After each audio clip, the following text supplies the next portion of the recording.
So hello everyone, कैसे हैं आप सभी लोग। आई होप आप सभी लोग बढ़िया होंगे और आपकी पढ़ाई भी एकदम बढ़िया जा रही होगी। तो मेरा नाम है रितेश मेहता और मैं आप सभी लोगों का स्वागत करता हूं हमारे इस प्यार से चैनल फील्ड ऑफ फिजिक्स में। तो आज ठीक है, सबको टोपी पहनाएंगे। ठीक है, आज सबको टोपी पहनाने वाला हूँ। मजाक कर रहा हूँ, मेरा मतलब टोपी पहन के पढ़ाएंगे। पढ़ाने नहीं, उतार देते हैं। ठीक है, तो अभी हम कहाँ थे? अभी हम थे इलेक्ट्रिक चार्जेस एंड फील्ड्स पे और आज है उसका lecture number 7 and you all know the reason. Yes, ठीक है, थारा फॉर अस रीजन। तो अभी हम पढ़ रहे थे लेक्चर 7 और आज हमें क्या स्टार्ट करना है? Electric field. हाँ, इलेक्ट्रिक फील्ड। अभी तक हमने इक्विलिब्रियम ऑफ चार्जेस तक पढ़ लिया था, जिसमें हमने लास्ट लेक्चर में पेंडुलम प्रॉब्लम्स कर लिए थे। और पिछला वाला जो लेक्चर था, लेक्चर नंबर 6, उसको हमने 2 पार्ट्स में किया था क्योंकि उसकी जो ड्यूरेशन थी वो बहुत बड़ी हो रही थी। तो आज हम स्टार्ट करने जा रहे हैं एक प्यारा सा टॉपिक। कौन सा? Electric field. But electric field की फील्ड लेने से पहले हम ग्रेविटेशनल फील्ड पढ़ेंगे। क्यों? ये तो 11वीं में थी और 11वीं तो हमें आती नहीं है। 11वीं की तो हमारे आगे बात ही मत करना, एकदम अनसब्सक्राइब कर देंगे, डिसलाइक मार के चले जाएंगे। हमारी 11वीं बर्बाद है। 11वीं की बात नहीं कर रहा हूँ मैं, सिर्फ इतनी नॉलेज चाहता हूँ, इतनी नॉलेज चाहता हूँ जो कि होगी सभी के पास, कि किसी भी मास एम पे जो ग्रेविटेशनल फोर्स लगता है वो mg लगता है। इतना पता है? इतना पता है ना? बस इतने से ही मैं सब कुछ समझा दूंगा। तो ग्रेविटेशनल फील्ड की जब हम फील्ड ले लेंगे पूरी सी, उसके बाद हम इलेक्ट्रिक फील्ड पढ़ेंगे। तो पहले ग्रेविटेशनल फील्ड क्यों पढ़ाया जा रहा है? ताकि इलेक्ट्रिक फील्ड की फील आ पाए ज़्यादा, क्योंकि अभी हम नया नया पढ़ रहे हैं electric field. But gravitational field या ग्रेविटी के बारे में हमने पहले सब कुछ पढ़ा हुआ है। फॉर एग्जाम्पल, हम डे टू डे लाइफ में ग्रेविटी को काम करते हुए देखते हैं। हमें पता है कि अगर मैं इस मार्कर को गिराऊंगा तो वो नीचे गिरेगी। किसकी वजह से? ग्रेविटी की वजह से। बट हम चार्जेस का फोर्स, इलेक्ट्रोस्टैटिक फोर्स इतना ज़्यादा नहीं देख पाते अपने डे टू डे लाइफ में। तो इसी वजह से हम पहले ग्रेविटी के बारे में पढ़ेंगे। ठीक है, तो अगर मैं कहूँ कि ग्रेविटेशनल फील्ड ऑफ अर्थ होता क्या है?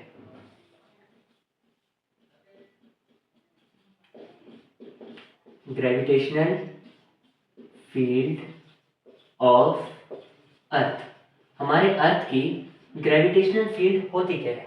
तो सबसे पहले हम ये जानते हैं कि आखिर ये फील्ड होती क्या है। फील्ड नाम की चीज क्या है, इसकी फील्ड क्या है।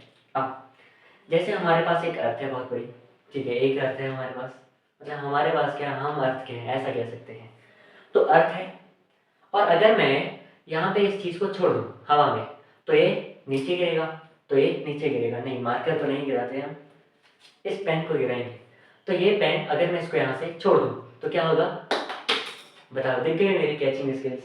अभी मैं थारा मारा रीजन कर रहा था। बताओ, एक पेन भी नहीं पकड़े हुए। फिर से इस पार्ट को ना मैं इसे कट कर दूंगा। ठीक है, इस पार्ट को मैं कट कर दूंगा। तो अगर मैं इस पेन को यहाँ से गिरा दूँ तो ये अभी पकड़ लिया, तो ये नीचे आके गिरेगी। किसकी वजह से? ग्रेविटी की वजह से। तो आखिर इस पे फोर्स लग कैसे रही है? अभी अगर मैं पूछूं कि ये नीचे क्यों गिरी तो तुम लोग कहोगे ग्रेविटी की वजह से, और मैं फिर पूछूंगा कि ग्रेविटेशनल फोर्स किसने लगाया, तुम लोग कहोगे अर्थ ने। बट अर्थ को कैसे पता लग रहा है कि मुझे इस पे फोर्स लगानी है? कभी ये सोचा कि अर्थ को कैसे पता लगता है कि उसको किसी बॉडी पे फोर्स लगानी है अपनी तरफ? सोचा? नहीं सोचा। तो अर्थ करता क्या है? अर्थ किसी पे सेपरेटली फोर्स नहीं लगाता। ऐसा नहीं है कि अर्थ को पता चल जाता है कि इस पे फोर्स लगानी है फिर वो चीज़ों को अपनी तरफ खींचता है। ऐसा नहीं होता। अर्थ अपने अगल बगल एक फील्ड क्रिएट करता है, एक ऐसा एरिया क्रिएट करता है जहाँ पे कोई भी मास एम आए, जहाँ पे कोई भी मास आए वो अर्थ की तरफ अट्रैक्ट हो जाए। मतलब जैसे मैग्नेट होता है ना, उसके अगर हम एक आयरन का पीस रख दें, आयरन बोला, ठीक है, आर्यन नहीं बोला। लोग आर्यन आ जाएंगे, हमें बुलाया सर। नहीं, आयरन, ठीक है, लोहा। तो अगर मैं मैग्नेट के आगे कोई लोहा रख दूँ, आयरन का पीस रख दूँ, तो वो मैग्नेट से अट्रैक्ट हो जाएगा, चिपक जाएगा। तो मैग्नेट को कैसे पता लगा कि उसके पास में आयरन रखा गया है कि मैं उस पर फोर्स लगाऊं?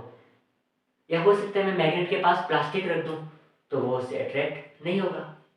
तो मैग्नेट को ये थोड़ी पता है कि किस पे फोर्स लगानी है, किस पे फोर्स नहीं लगानी। मैग्नेट क्या करता है? अपने अगल बगल एक मैग्नेटिक फील्ड बना देता है। और आयरन या तो कोई भी ऐसा सब्सटेंस जो कि मैग्नेट से अट्रैक्ट होता है, जब वो वाला सब्सटेंस उस फील्ड के अंदर आता है, उस फील्ड वाले रीजन में आता है, तो वो अपने आप ही उस मैग्नेट की तरफ अट्रैक्ट हो जाता है। तो उस पर फोर्स कौन लगा रहा है? उस पर फोर्स डायरेक्टली मैग्नेट नहीं लगा रहा, उस पर फोर्स वो फील्ड लगा रही है, मैग्नेटिक फील्ड लगा रही है। तो अगर हम अभी ये कहते हैं ना कि मैग्नेट अट्रैक्ट्स आयरन, तो ये एक स्टेप में नहीं होता। होता क्या है कि मैग्नेट पहले अपने अगल बगल एक मैग्नेटिक फील्ड बनाता है और फिर वो मैग्नेटिक फील्ड उस आयरन को मैग्नेट की तरफ अट्रैक्ट करती है। तो वैसा ही सेम अर्थ के साथ है। जैसे मैं कहूँ कि इस पेन को अर्थ ने अपनी तरफ अट्रैक्ट कर दिया, तो वो पूरा सही स्टेटमेंट नहीं है। अर्थ ने अपने अगल बगल एक एक मैग्नेटिक क्या बोल रहा हूँ, अर्थ ने अपने अगल बगल एक ग्रेविटेशनल फील्ड बनाई। क्या बनाई? एक ग्रेविटेशनल फील्ड बनाई। और जब ये पेन उस ग्रेविटेशनल फील्ड में आया तो वो अर्थ की तरफ अट्रैक्ट हुआ। तो ग्रेविटेशनल फील्ड या फील्ड है क्या? फील्ड सिर्फ और सिर्फ एक रीजन का नाम है, एक रीजन का नाम है जहां पे अगर मैं कोई मास m लेके आऊं तो वो अर्थ की तरफ अट्रैक्ट होगा। तो अगर मैं ग्रेविटेशनल फील्ड की डेफिनेशन लिखूं तो क्या आएगा? क्या आएगा? स्पेस, स्पेस या तो रीजन, स्पेस या रीजन सराउंडिंग अर्थ, स्पेस या region surrounding earth where a mass m, where a body of mass m experiences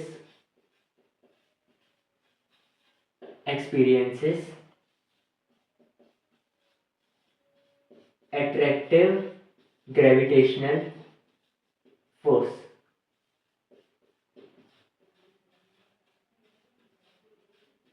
attractive gravitational force, gravitational force हमेशा अट्रैक्टिव होता है, अपने पास खींचता है चीजों को, है ना। तो अगर मैं कहूँ ग्रेविटेशनल फील्ड ऑफ अर्थ क्या है, तो वो अर्थ के अगल बगल वो रीजन है जहां पे मैं कोई भी मास m को रखूंगा, जहां पे मैं कोई भी मास m को रखूंगा, किसी किसी भी बॉडी को, तो वो अर्थ की तरफ वहां पे अट्रैक्ट होगा। ठीक है, इतना समझ में आया? इतना आ गया? ठीक है, बहुत बढ़िया। अब अगर मैं कहूँ क्या कहूँ, ये है मेरे पास अर्थ। अरे वाह, क्या सर्कल बना है, एक सेकंड, इसके साथ एक फोटो भाई, इसके साथ एक स्क्रीनशॉट, क्या सर्कल बना है। तो क्या बढ़िया सर्कल है, बताओ। मतलब मुश्किल है ना, मुझे इनाम मिलना चाहिए। तो मैं कहा था हाँ, ये है मेरी अर्थ, ये है मेरी अर्थ। और ये है अर्थ का सेंटर, ये है अर्थ का सेंटर। और अगर मैं कहूँ कि अर्थ का रेडियस है कुछ ना कुछ आर, अर्थ का रेडियस है कुछ ना कुछ आर, और अर्थ का जो मास है वो है एम, कैपिटल एम। अर्थ का जो मास है मैंने वो क्या बोल दिया? Capital M. बहुत बढ़िया, बहुत बढ़िया, बहुत बढ़िया। अब अगर मैं कहूँ कि मैं एक छोटे से मास को, एक छोटे से बॉल मान लेता हूँ, उस मास को मैंने अर्थ के सरफेस पे रख दिया, अर्थ के सरफेस पे रख दिया। तो इस मास m को मैंने कहाँ रखा? इस अर्थ के सरफेस पे रख दिया। अर्थ ऐसे गोल है एंड मैंने इसको यहाँ पे इस सरफेस पे रख दिया। अब इस पे जो ग्रेविटेशनल फोर्स है वो कहाँ लगना चाहिए? Towards centre of earth. Gravitational force हमेशा कहाँ लगता है? Towards centre of earth. कहाँ लगता है gravitational force? Towards centre of earth. तो सेंटर ऑफ अर्थ तो ये है, तो इस पे जो ग्रेविटेशनल फोर्स लगेगा वो नीचे की तरफ लगेगा, एफ ग्रेविटेशनल। बहुत बढ़िया। अब अगर मैं कहूँ कि क्या हर बार इस मास m को अर्थ के सरफेस पे ही रखना जरूरी है? जैसे ये अर्थ है ना, एंड ये तो ऊपर से थोड़ा सा उठा हुआ है, ये पेन तो हवा में था ना, हमने अभी तक यही पढ़ा कि ये पेन हवा में है, इस वजह से ये नीचे गिर रहा है अभी।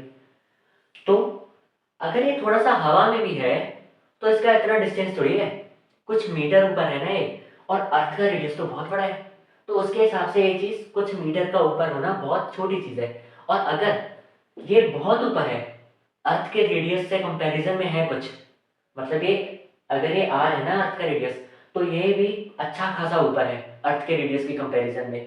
तो तब मैं क्या करूंगा, सेंटर से लेके ये वाला डिस्टेंस लूंगा जितना वो ऊपर है।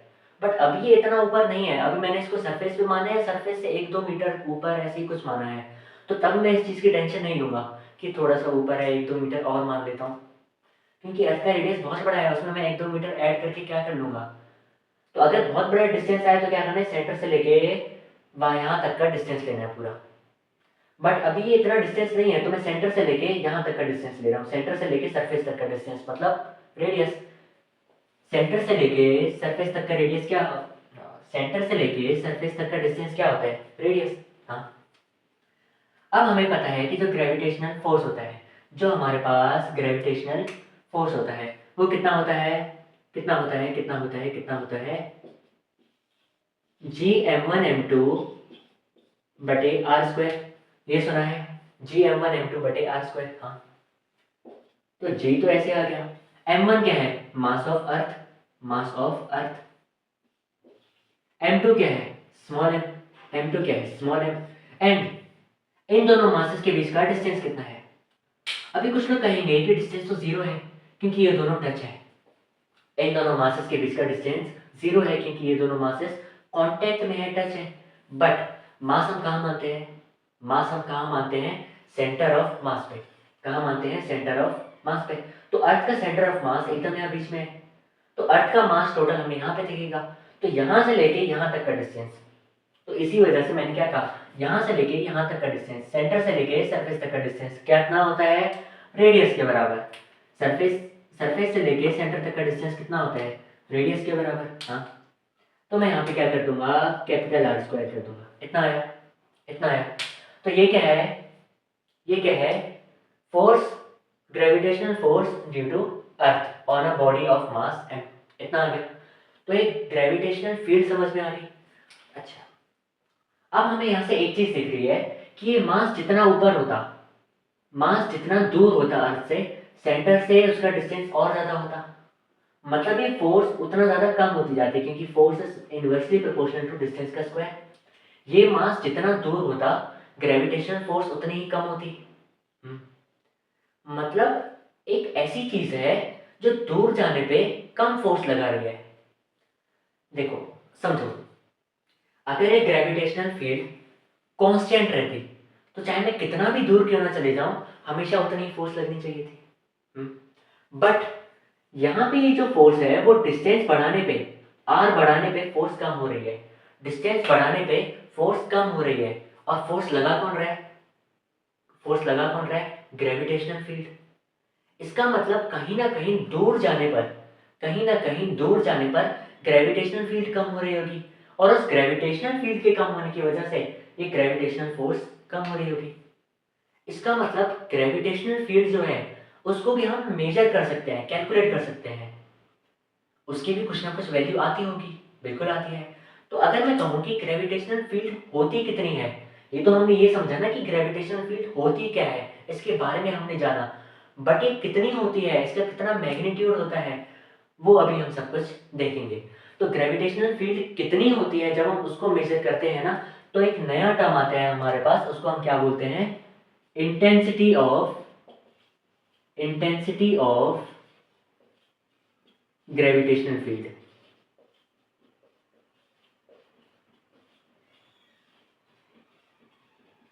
इंटेंसिटी ऑफ ग्रेविटेशनल फील्ड, और इसको डिनोट कैसे करते हैं, ई वेक्टर से, ई वेक्टर से।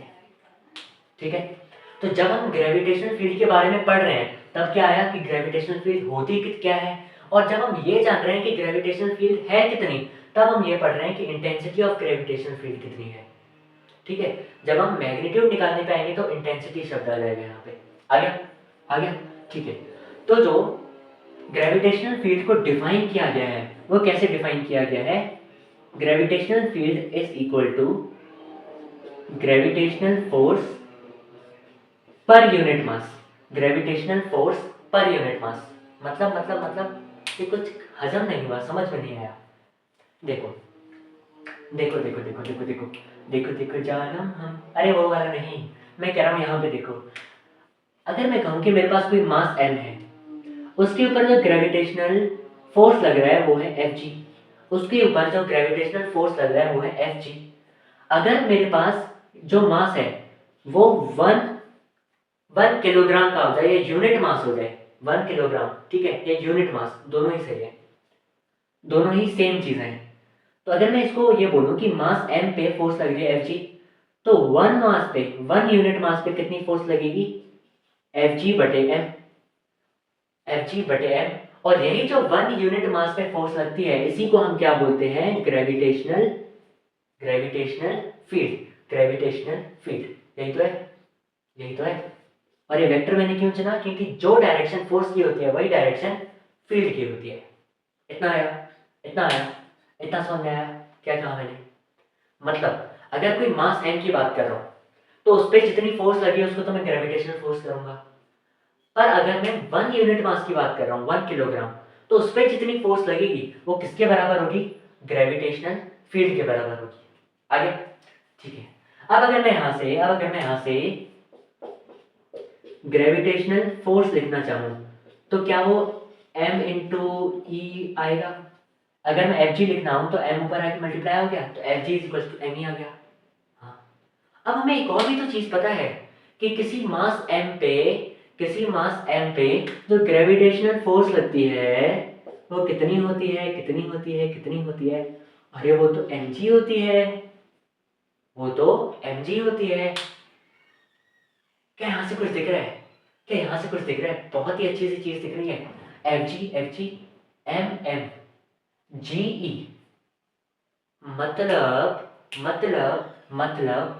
जो इंटेंसिटी ऑफ ग्रेविटेशनल फील्ड होती है क्या वो जी के बराबर होती है। हाँ, इंटेंसिटी ऑफ ग्रेविटेशनल फील्ड जो होती है वो जी के बराबर होती है। अब आया, अब आया, हाँ समझ में आ गया, समझ में आ गया।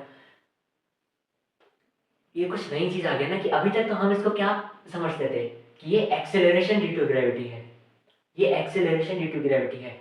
बट यही चीज क्या है, यही चीज क्या है, क्या है ग्रेविटेशनल फील्ड की इंटेंसिटी भी है। अब तुम लोग बोलोगे कि फील्ड तो एकदम डिफरेंट चीज है, इसको कहाँ हमने एक्सेलरेशन के साथ जोड़ दिया। ये चीज आ रही है, क्या हर बार फील्ड और एक्सेलरेशन सेम होगा, नहीं। इस केस में हो रहा है, मतलब अगर हम कहते हैं ना कि ये मास m है इसका, इसको मैं गिरा दूं तो ये नीचे गिरेगा mg की वजह से, ये नीचे गिरेगा mg की वजह से।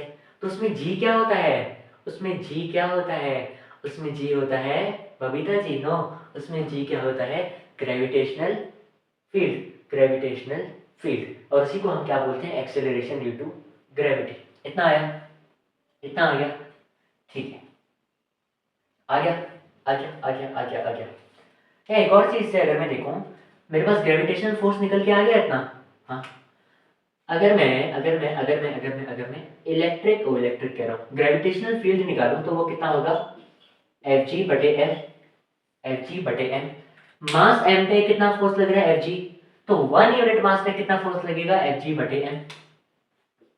एफ जी कितना है, जी एम एम बटे आर स्क्वायर, और नीचे एक और एम है, तो ये एम और एम कटा, तो ये कितना आ गया, जी एम बटे आर स्क्वायर, जी एम बटे आर स्क्वायर।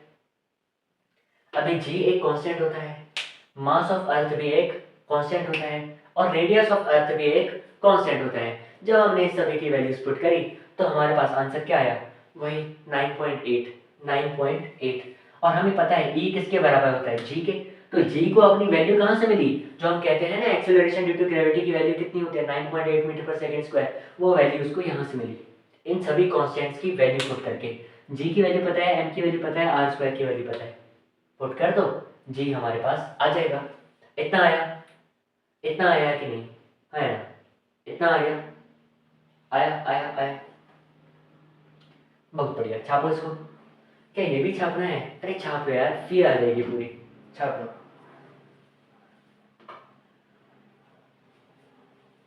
मिटा दें इसको, मिटा दी, हालांकि इसको मिटाने का मन तो नहीं कर रहा। एक काम करते हैं, इसको नहीं मिटाते हैं, तो क्या करोगे इसका, इसके ऊपर हम एक और चीज समझते हैं, इसके ऊपर हम एक और चीज समझते हैं, बहुत बढ़िया। तो बाकी सब कुछ मिटा दूँ, बाकी सब कुछ मिटा दूँ, ठीक है।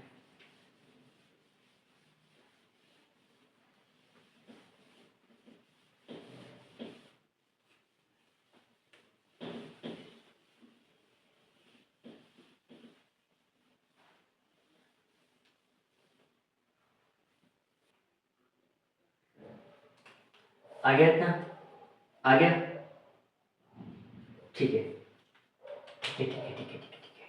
अगर मैं कहूँ कि ये मेरे पास मास m1 है, एक और मेरे पास मास यहाँ पे m2 है, एक और मेरे पास मास m3 है, और एक और मेरे पास मास m4 है। 4 मास मैंने ले लिए। तो m2 पे ग्रेविटेशन फोर्स कहाँ लगेगा? m2 पे ग्रेविटेशन फोर्स कहाँ लगेगा?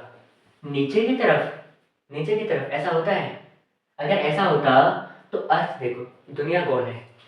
अब हो सकता है ना, अब जरूरी तो नहीं कि पूरी की पूरी जनता यहीं पे रहती है अर्थ के ऊपर ही, कोई ना कोई ऐसे साइड में भी तो हो सकता है ना, ऐसे बहुत सारी कंट्रीज हैं। तो वो तो उनके हिसाब से तो अगर एक फोर्स नीचे लग रही होती इधर की तरफ तो उनको तो लड़क जाना चाहिए था। और इनका तो आप क्या ही बताएंगे, तो एकदम अर्थ से दूर पूरा यूनिवर्स का भ्रमण करके आ जाते। तो ऐसा नहीं होता। ग्रेविटेशनल फोर्स जब भी होती है वो कहाँ लगती है? Towards centre of earth, towards centre of earth.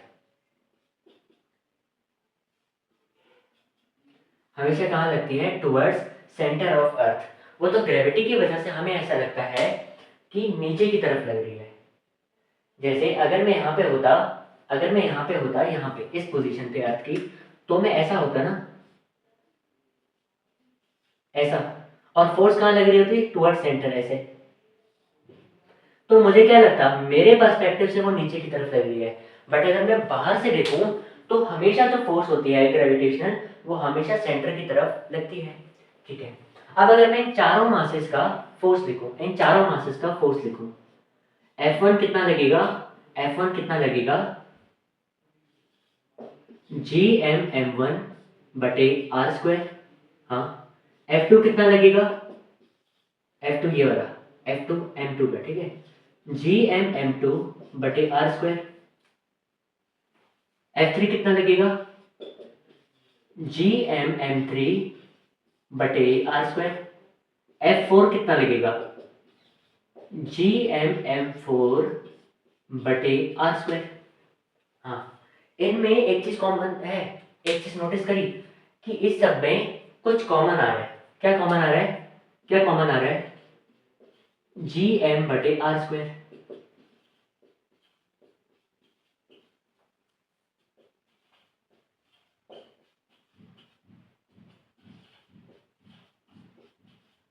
GM बटे आर स्क्वायर सभी में कॉमन है।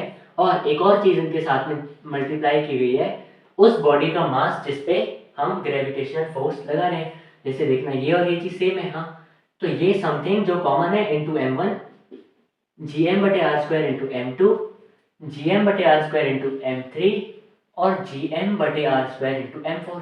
अब इस GM बटे आर स्क्वायर का कुछ मीनिंग भी तो होगा, कुछ सिग्निफिकेंस होगा कि नहीं? हाँ, पिछली ही स्लाइड में हमने क्या पढ़ा? पिछली ही स्लाइड में हमने क्या पढ़ा कि ये GM बटे आर स्क्वायर और कुछ नहीं, इलेक्ट्रिक, सॉरी इलेक्ट्रिक का ही बोल रहा हूँ, ग्रेविटेशनल फील्ड है, ग्रेविटेशनल फील्ड। क्यों? क्योंकि जो ग्रेविटेशनल फोर्स होती है वो कितनी होती है? GM_m बटे आर स्क्वायर। तो ग्रेविटेशनल फील्ड कितनी आ जाएगी? फोर्स बटे मास, तो GM बटे आर स्क्वायर। तो ये GM बटे आर स्क्वायर और कुछ नहीं, ग्रेविटेशनल फील्ड है। Gravitational field into mass, gravitational field into उस बॉडी का मास, ग्रेविटेशनल फील्ड इनटू उस बॉडी का मास, ग्रेविटेशनल फील्ड इनटू उस बॉडी का मास। मतलब देखना, ये सारे के सारे मासेस, ये चारों के चारों मासेस कहाँ पे हैं? सरफेस पे हैं। तो सेम पोजीशन पे इन सभी के सरफेस पे जो ग्रेविटेशनल फील्ड है वो तो सेम रहेगी, ग्रेविटेशनल फील्ड है वो तो सेम रहेगी। बट जितना अलग अलग मासेस होंगे m1 m2 m3 m4, तो उसके हिसाब से उन पे अलग अलग ग्रेविटेशनल फोर्स लगेगी। आया? इतना आ गया? इतना आ गया? मतलब सेम फील्ड होने पर भी, सेम फील्ड होने पर भी अलग अलग फोर्स लग सकती है। क्यों? क्योंकि हमने उस फील्ड में अलग अलग मासेस रखे हुए हैं। इतना आ गया? इतना आया? है? आ गया? बहुत बढ़िया, बहुत बढ़िया, बहुत बढ़िया। इसका मतलब एक चीज यहाँ पे देखना, एक चीज यहाँ पे देखना, बहुत बढ़िया चीज है। अभी इलेक्ट्रिक फील्ड में भी ये चीज काम आएगी। Force due to field, force due to field is equal to, force due to field is equal to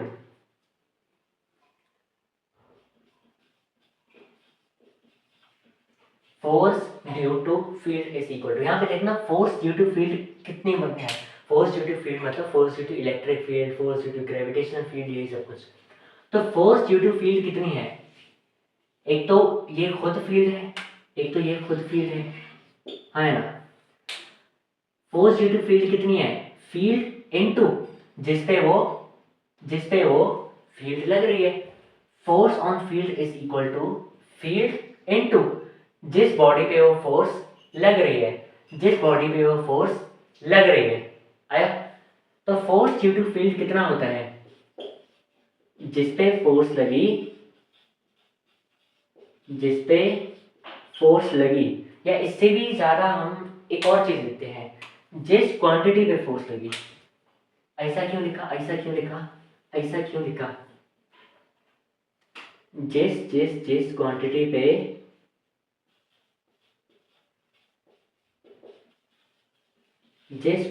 पे फोर्स लगी इनटू फील्ड। अब ये सब कुछ मैंने क्यों लिखवाया, ये सब कुछ मैंने क्यों लिखवाया? इसका मतलब क्या है? देखो, इसका मतलब मैं 3 एग्जांपल दे सकता हूँ, इसके मैं 3 एग्जांपल दे सकता हूँ। अभी उन सबको याद नहीं करना क्योंकि अभी हमने वो पढ़ा नहीं हुआ। उसमें से एक चीज़ अभी हमने नहीं पढ़ी हुई और एक चीज़ हम आज के ही लेक्चर में पढ़ने वाले हैं। तो इसका एक एग्जांपल दे देता हूँ, याद नहीं रखना, बस उस चीज़ की थोड़ी सी फील लेने की कोशिश करनी है। ये हर जगह वैलिड कैसे है? देखो, हमारे पास 3 टाइप के फील्ड हमें पढ़नी है। पहला ग्रेविटेशनल फील्ड, जो कि हम 11th में पढ़ते हैं। अभी हम 12th में आज के ही लेक्चर में क्या पढ़ने वाले हैं? Force due to electric field. और इसके बाद हम आगे जाके क्या पढ़ेंगे? Force due to magnetic field. तो अगर मैं कहूँ force due to gravitational field कितनी होगी? पहला क्या है? जिस क्वांटिटी पे फोर्स लगी। ग्रेविटेशनल फील्ड क्या होती है? ग्रेविटेशनल फोर्स क्या होता है? दो मासेस के बीच में लगने वाला फोर्स। मतलब वो फोर्स किस पे लग रहा है? मास पे लग रहा है। वो फोर्स किस पे लग रहा है? मास पे लग रहा है। तो gravitational force is equal to mass into, gravitational force is equal to mass into gravitational field. Gravitational field, अब ग्रेविटेशनल फील्ड कितनी होती है? Gm/r²। क्या यही आता है? क्या यही आता है? हाँ ना, यही आता है ग्रेविटेशनल फील्ड का फॉर्मूला, सॉरी ग्रेविटेशनल फोर्स का फॉर्मूला यही आता है। हाँ, अभी हम इसी लेक्चर में एक और चीज पढ़ने वाले हैं। क्या? इसी लेक्चर में हम एक और चीज पढ़ने वाले हैं, force due to electric field. Force due to electric field. तो अब एक बात बताओ, लॉजिकली सोचना, इलेक्ट्रिक फोर्स किस पे लगेगा? इलेक्ट्रोस्टैटिक फोर्स किस पे लगेगा? चार्ज पे। मास पे थोड़ी लगेगा। हर मास पे थोड़ी ना कुछ कोलम्बिक फोर्स आता है। जैसे ये दोनों पेन है, इनको मैं ऐसे रख दूं तो क्या अट्रैक्ट और रिपल करने लग जाएंगे एक दूसरे को? नहीं। अगर उन पे कुछ चार्ज ही नहीं है तो ये कैसे करेंगे एक दूसरे को अट्रैक्ट और रिपल? तभी करेंगे ना जब उन पे कुछ ना कुछ चार्ज हो। तो इलेक्ट्रोस्टैटिक फोर्स कब लगेगा? जब चार्ज हो किसी पे। मतलब इलेक्ट्रिक फील्ड किस पे फोर्स लगाएगी? जिस क्वांटिटी पे फोर्स लगी। किस पे फोर्स लगाई? चार्ज पे। किस पे फोर्स लगाई? चार्ज पे। तो चार्ज आता है क्यू, और इलेक्ट्रिक फील्ड कितनी होती है? ई होती है कुछ ना कुछ, अभी हम पढ़ेंगे टेंशन मत लो। तो force due to electric field इतनी आती है क्यू ई। थोड़ी सी फील आई, इस फॉर्मूले की थोड़ी सी फील आई, हाँ है ना। अच्छा, एक और चीज, अभी ये थोड़ी सी समझ में नहीं आएगी, हो सकता है थोड़ा सा किसी के ऊपर से भी चली जाए। ऊपर से गई भी कोई बात नहीं, कोई बात नहीं। अगर नहीं गई तो और भी अच्छी बात है, कोई बात नहीं। Force due to magnetic field. अब ये चीज ध्यान से समझना। Force due to magnetic field, अगर मैं किसी एक चार्ज पार्टिकल की बात करूँ ना, अभी समझ में नहीं आएगा क्योंकि हमने मैग्नेटिक फील्ड पढ़ी नहीं हुई, बट मैं बता रहा हूँ इसको ना, एक इंफॉर्मेशन की तरह बस ऐसे दिमाग में रख देना कि हाँ ऐसा कुछ होता है। क्यों होता है, कैसे होता है, वो हम आगे जाके पढ़ेंगे। अभी इसको सिर्फ दिमाग में रखना है। एक मैग्नेटिक फील्ड जो होती है ना, वो हर चार्ज पे फोर्स नहीं लगाती। वो सिर्फ उसी चार्ज पे फोर्स लगाती है, वो सिर्फ उसी चार्ज पे फोर्स लगाती है जो चार्ज मोशन में हो। जो चार्ज मोशन में हो, जिस चार्ज के पास कुछ ना कुछ वेलोसिटी हो अपनी। ठीक है? तो जिस क्वांटिटी पे फोर्स लगी, फोर्स किस पे लगेगी? पहली बात तो चार्ज पे लगेगी, और दूसरी बात मूविंग चार्ज पे लगेगी। तो इसका मतलब यहाँ पे जिस क्वांटिटी पे फोर्स लगी में चार्ज तो आएगा ही आएगा, साथ में वेलोसिटी भी आएगी। क्यों? क्योंकि हमें मूविंग चार्ज चाहिए। और इनटू फील्ड, मैग्नेटिक फील्ड का सिंबल क्या होता है? बी। तो फोर्स कितनी आ जाती है? Q v B. हालांकि अभी हम आगे पढ़ेंगे, बट मैं इस फॉर्मूले की सिर्फ फील्ड दे रहा हूँ कि फोर्स ड्यू टू फील्ड क्या होती है? जिस क्वांटिटी पे फोर्स लगी इनटू जो फील्ड है हमारे पास, बस इतना। क्या इस चीज की पूरी फील आ गई कि आखिर एक फील्ड होता क्या है? फील्ड एक रीजन होता है किसी चीज के अराउंड, जैसे अर्थ के अराउंड ग्रेविटेशनल फील्ड होगा, चार्ज के अराउंड इलेक्ट्रिक फील्ड होगा। और वो फील्ड कितना होता है जब मैं उसको मेजर करता हूँ, जब मैं उसका मैग्नीट्यूड निकालता हूँ, तब वो क्या होता है? Intensity of field, intensity of gravitational field, intensity of electric field, ऐसे सब कुछ होता है। क्या फील आ गई इस चीज की? फील आ गई। हाँ, एक और चीज क्या क्या क्या हमें पता है कहाँ लिखूं? कहाँ लिखूं? हम्म, यही लिखता हूँ। हमें पता है कि किसी बॉडी पे जो फोर्स लगती है वो mg होती है। हाँ, अगर ये जो मास m है वो 1 किलोग्राम हो, यूनिट मास हो, तो फोर्स कितनी लग जाएगी? 1 × g, मतलब g के बराबर। और जो एक यूनिट पे फोर्स लगती है, जो एक यूनिट मास पे फोर्स लगती है, उसी को हम ग्रेविटेशनल फील्ड की इंटेंसिटी बोलते हैं। तो एक और बात प्रूव हो गया कि intensity of gravitational field is equal to G. हाँ, तो क्या बोलूंगा? तो मैं यहाँ से क्या बोलूंगा अगर मुझे ग्रेविटेशनल फील्ड की डेफिनेशन बतानी है? हालांकि डेफिनेशन बाद में आगे तो कुछ काम आएगी नहीं, बट फिर भी देख लो। Gravitational force due to earth on a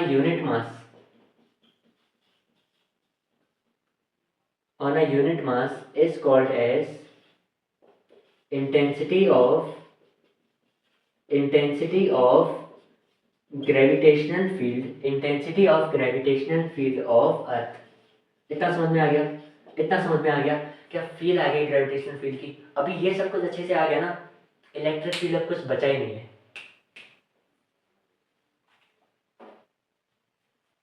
मिटा दो इसको। अब मुझे दिल पे पत्थर रख के इसको मिटाना पड़ेगा, अरे डिस्को इसको मिटाना पड़ेगा। मिटा दूं? अरे हाँ, है ना? हाँ।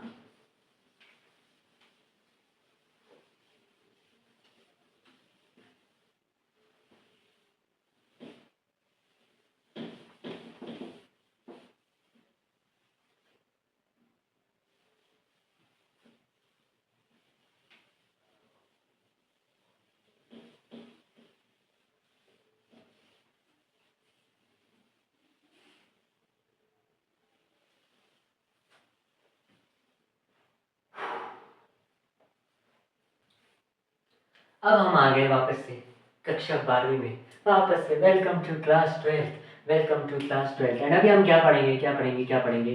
Electric field. ग्रेविटेशनल फील्ड क्या होती थी?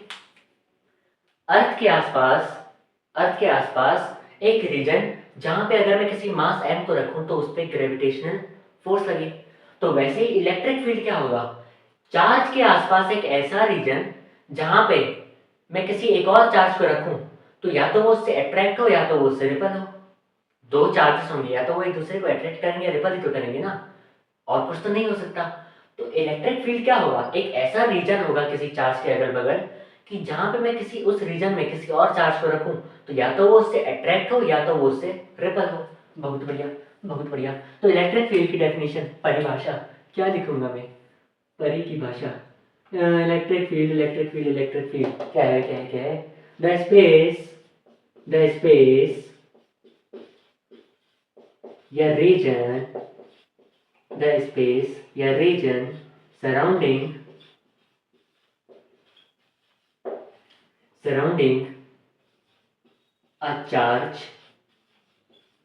surrounding a charge where another charge where another charge q naught, ठीक है, the space or region surrounding a charge q where another charge q naught experiences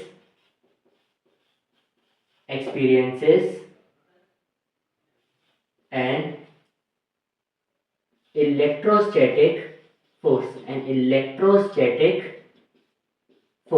अब ये इलेक्ट्रोस्टैटिक फोर्स कैसी हो सकती है, या तो एट्रैक्टिव या तो रिपल्सिव, एट्रैक्टिव और रिपल्सिव, डिपेंडिंग अपॉन कैसे चार्जेस हैं।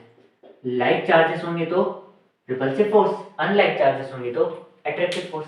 बहुत बढ़िया, बहुत बढ़िया। अब फील लेते हैं। बहुत बढ़िया, बहुत बढ़िया। पर फील लेने से पहले एक और चीज हमने पढ़ा, इलेक्ट्रिक फील्ड क्या होता है। अगर इलेक्ट्रिक फील्ड कितना होता है ये निकालूं तो उसको मैं क्या बोलूंगा, इंटेंसिटी ऑफ इलेक्ट्रिक फील्ड। क्या बोलूंगा, इंटेंसिटी ऑफ इलेक्ट्रिक फील्ड। इसको भी हम ई वेक्टर से डिनोट करेंगे। बहुत बढ़िया, इंटेंसिटी ऑफ इलेक्ट्रिक फील्ड। हमने अभी पिछले ही स्लाइड में एक फॉर्मूला पढ़ा, एक जादुई फॉर्मूला पढ़ा कि force due to field is equal to जिस क्वांटिटी पे फोर्स लग रहा है इनटू फील्ड। हाँ, तो force due to electric field कितना होगा, इलेक्ट्रिक फील्ड का फोर्स किस पे लग रहा है, चार्ज पे लग रहा है, सिर्फ चार्ज पे लग रहा है, चाहे वो चार्ज रेस्ट पे हो या मोशन में हो, उसको इस बात से कोई फर्क नहीं पड़ता। तो सिर्फ चार्ज पे लग रहा है तो सिर्फ क्यू आएगा इनटू फील्ड क्या है ए। अब दोनों फोर्स और फील्ड दोनों ही वेक्टर क्वांटिटीज, तो जो डायरेक्शन फील्ड की होगी वही डायरेक्शन फोर्स की होगी, जो डायरेक्शन फील्ड की होगी वही डायरेक्शन फोर्स की होगी। आसान लगता है ना ये चीज, बट अगर चार्ज नेगेटिव हुआ तो, अगर ये क्यू की जगह माइनस आ गया तो, और वेक्टर में माइनस का मतलब क्या होता है कि डायरेक्शन अपोजिट है, मतलब अगर नेगेटिव चार्ज हुआ तो फील्ड की डायरेक्शन और फोर्स की डायरेक्शन अपोजिट होगी, क्योंकि यहाँ पे एक माइनस साइन आ जाएगा। समझाऊंगा, शांति। तो अगर मैं यहां से इंटेंसिटी ऑफ इलेक्ट्रिक फील्ड लिखूं, क्या वो फोर्स अपॉन चार्ज आ जाएगा, क्या वो इलेक्ट्रोस्टैटिक फोर्स अपॉन चार्ज आ जाएगा, है ना। इसका मतलब एक और फील दूं, एम मास की बॉडी पे जो ग्रेविटेशनल फोर्स लगती थी उसको मैंने एफ जी कहा, पर यूनिट मास पे जो फोर्स लगती है उसी फोर्स को मैंने क्या बोला, ग्रेविटेशनल फील्ड की इंटेंसिटी। तो वैसे ही यहाँ पे अगर क्यू चार्ज है तो उस पर फोर्स लग रहा है एफ, क्यू चार्ज है उस पर फोर्स लग रहा है एफ। तो अगर यूनिट चार्ज मतलब एक कूलम का चार्ज, तो उस पर फोर्स कितनी लगेगी, एफ बटे क्यू। और एफ बटे क्यू क्या है, ई। अरे ये तो वही चीज है, दोनों एकदम सिमिलर है। हाँ, दोनों एकदम सिमिलर है। बहुत बढ़िया, इतना आया है ना। तो अगर मैं कहूँ मेरे पास एक चार्ज है क्यू, और इससे आर डिस्टेंस दूर, इससे कितना डिस्टेंस दूर, आर डिस्टेंस दूर मेरे पास एक और चार्ज है क्यू नॉट, ये क्यू नॉट चार्ज क्या होता है, टेस्ट चार्ज होता है।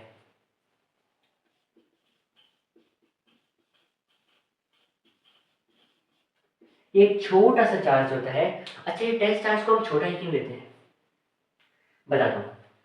ये एक चार्ज है, इसकी वजह से अपने अगल बगल कुछ इलेक्ट्रिक फील्ड होगी, बिल्कुल होगी, है ना। The space surrounding a charge, तो कोई भी चार्ज होगा उसके अगल बगल जो स्पेस होगा उस पर कुछ ना कुछ इलेक्ट्रिक फील्ड होगी, तो इसकी एक इलेक्ट्रिक फील्ड होगी। हाँ, और इसकी भी एक इलेक्ट्रिक फील्ड होती अगर ये बड़ा चार्ज होता, बट इतना छोटा चार्ज है कि इसकी छोटी सी इलेक्ट्रिक फील्ड होगी जो कि इसके सामने कुछ है ही नहीं। तो अगर बड़ा चार्ज होता तो इसकी इलेक्ट्रिक फील्ड को डिस्टर्ब कर देती, तो इसी वजह से हम इसको छोटा सा चार्ज लेते हैं ताकि इलेक्ट्रिक फील्ड की कैलकुलेशंस में हमें ये दिक्कत ना दे। ये चार्ज इससे कितना दूर है, आर डिस्टेंस दूर है। तो अभी तक हमने जो कूलम्स लॉ पढ़ा था, बस कूलम्ब्स लॉ के हिसाब से इस पे एक रिपल्सिव फोर्स लगनी चाहिए, इस पे एक रिपल्सिव फोर्स लगनी चाहिए। हाँ, कितनी फोर्स लगनी चाहिए? के क्यू नॉट बटे आर स्क्वायर, के क्यू नॉट बटे आर स्क्वायर। हाँ है ना, हाँ है ना, अरे हाँ है ना। हाँ, अब क्यू नॉट पे कितनी फोर्स लग रही है? एफ। तो यूनिट पे कितनी फोर्स लगती? एफ बटे क्यू नॉट, एफ बटे क्यू नॉट। और उसी चीज को हम क्या बोलते हैं? Electric field. उसी चीज को हम क्या बोलते हैं? Electric field. तो electric field is equal to F बटे क्यू नॉट, एफ बटे क्यू नॉट।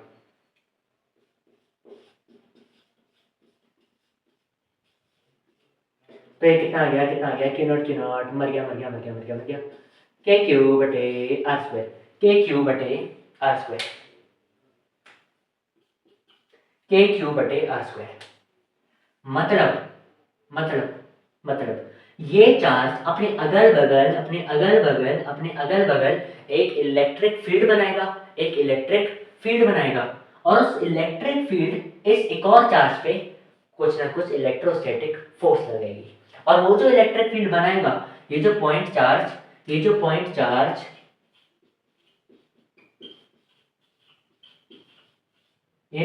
चार्ज अपने अगल बगल इलेक्ट्रिक फील्ड बनाएगा, वो कितनी होगी? के क्यू बटे आर स्क्वायर, के क्यू बटे आर स्क्वायर। फोर्स कितनी होती है? के क्यू वन क्यू टू बटे आर स्क्वायर। इलेक्ट्रिक फील्ड क्या होती है? के क्यू बटे आर स्क्वायर। अब यहाँ पे एक फील्ड लेना, एक यहाँ पे फील्ड लेना। कोलम्बिक फोर्स के लिए, इलेक्ट्रोस्टैटिक फोर्स के लिए दो चार्जेस का होना जरूरी है, क्यू और क्यू। क्योंकि एक चार्ज दूसरे चार्ज पे फोर्स लगाएगा, तो दो चार्जेस का होना जरूरी है। बट क्या इलेक्ट्रिक फील्ड के लिए दो चार्ज का होना जरूरी है? नहीं। अगर ये चार्ज ना होता तब भी इसकी वजह से इलेक्ट्रिक फील्ड कितनी होगी? के क्यू बटे आर स्क्वायर। अगर ये चार्ज कुछ होता ही ना, ये जीरो होता, तब भी ये इलेक्ट्रिक फील्ड कितनी होती? के क्यू बटे आर स्क्वायर। क्योंकि इलेक्ट्रिक फील्ड के फॉर्मूले में क्यू नॉट तो आ ही नहीं रहा। हाँ, मतलब एक चार्ज अगर अकेला है तब भी वो अपने अगल बगल एक इलेक्ट्रिक फील्ड जरूर से बनाएगा, जरूर से बनाएगा। कितनी बनाएगा? पॉइंट चार्ज के क्यू बटे आर स्क्वायर। ये किसके लिए है फॉर्मूला? पॉइंट चार्ज के लिए। हर जगह इसको यूज नहीं करना। ये किसके लिए है? सिर्फ और सिर्फ पॉइंट चार्ज के लिए, सिर्फ और सिर्फ पॉइंट चार्ज के लिए। और मैं इस पे इतना जोर क्यों दे रहा हूँ? क्योंकि मैंने बहुतों को देखा है, कहीं पे भी इस फॉर्मूले को लगा दिया। किसी ने एक चार्ज प्लेट दी हुई है, उस पर भी ये फॉर्मूला लगा दिया पॉइंट चार्ज समझ के। अरे पॉइंट चार्ज के लिए है। तो इलेक्ट्रिक फील्ड तब भी होगी जब सिर्फ अकेला एक चार्ज है, बट फोर्स तब नहीं होगी क्योंकि अकेला चार्ज पे किस पे फोर्स लगेगा? एक और चार्ज होना चाहिए ना फोर्स लगाने के लिए। अब देखना, अगर ये क्यू नॉट जीरो है तो इलेक्ट्रिक फील्ड तो जीरो नहीं हुई, बट फोर्स जीरो हो जाएगी क्योंकि क्यू नॉट इसमें आ रहा है। मतलब इलेक्ट्रिक फील्ड अकेले एक चार्ज की वजह से एग्जिस्ट कर सकती है, बट फोर्स नहीं कर सकती। फोर्स के लिए दो चार्जेस का होना जरूरी है। जब ये चार्ज, अरे यार,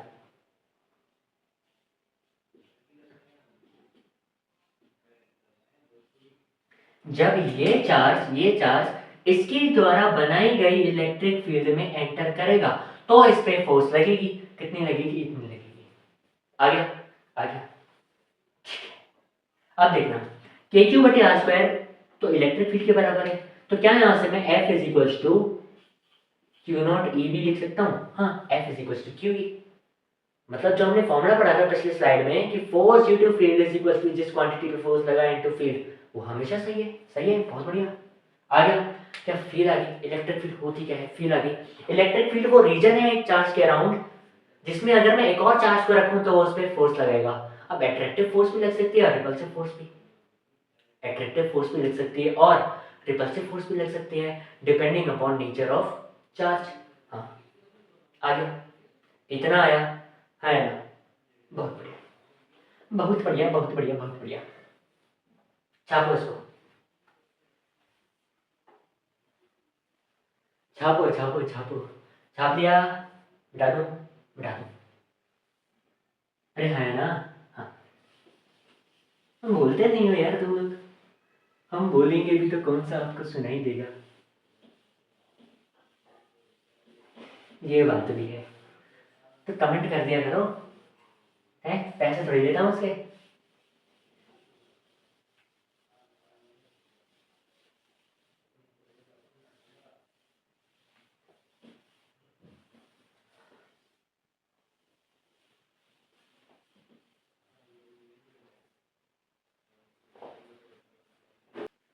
तो एक चीज़ रह गई, मतलब लिखना है तो लिख लो, ऐसी कुछ खास चीज़ नहीं है। इलेक्ट्रिक फील्ड इंटेंसिटी की डेफिनेशन है, कभी कभी आ जाती है एग्जाम्स वगैरह में स्कूल वालों के। तो क्या होता है, क्यू चार्ज पे जो फोर्स लगी उसको मैं बोलता हूँ एफ, और यूनिट चार्ज पे जो फोर्स लगी उसको मैं क्या बोलूँगा, एफ बाई क्यू। और एफ बाई क्यू को ही मैं क्या बोलता हूँ, इलेक्ट्रिक फील्ड इंटेंसिटी।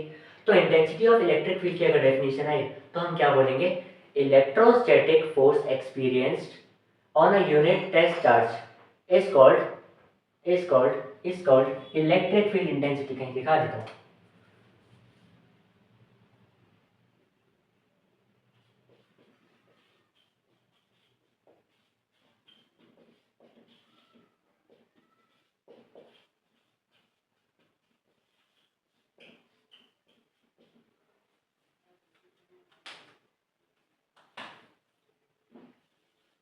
इलेक्ट्रोस्टैटिक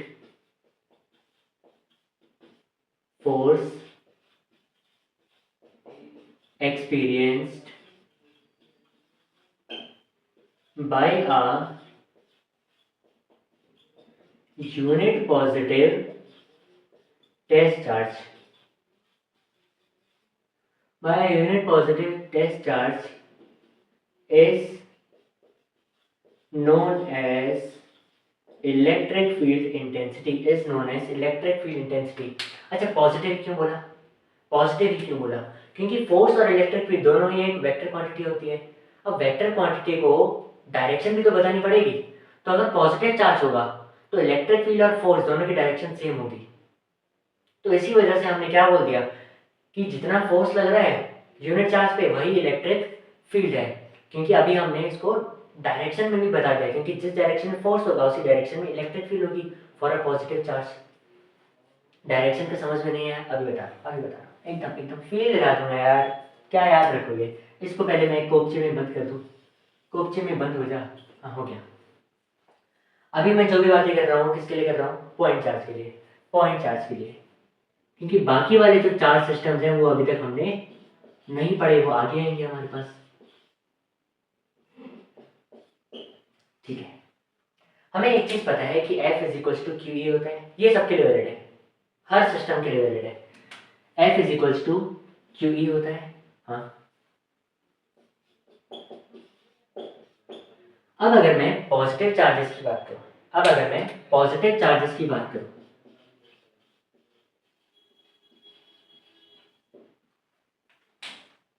तो F is equal two plus Q E होगा, F is equals two plus Q E होगा। मतलब direction of electric field and direction of electrostatic force same होगा, इलेक्ट्रोस्टैटिक फोर्स सेम होगा, है ना, होगा या नहीं। हाँ, और अगर मैं नेगेटिव चार्ज की बात करूं,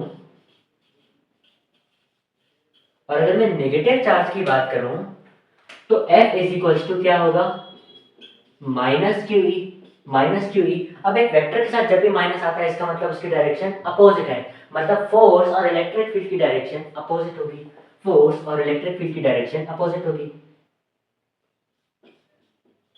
direction of force and electric field will be opposite, क्या है, दिखाई दे रहा है। हाँ, एकदम बढ़िया से दिखाई दे रहा है। तो direction of force and electric field will be opposite. अब इस सब का कहने का मतलब क्या है, अगर मैं एक पॉइंट चार्ज लूं, अगर मैं एक पॉइंट चार्ज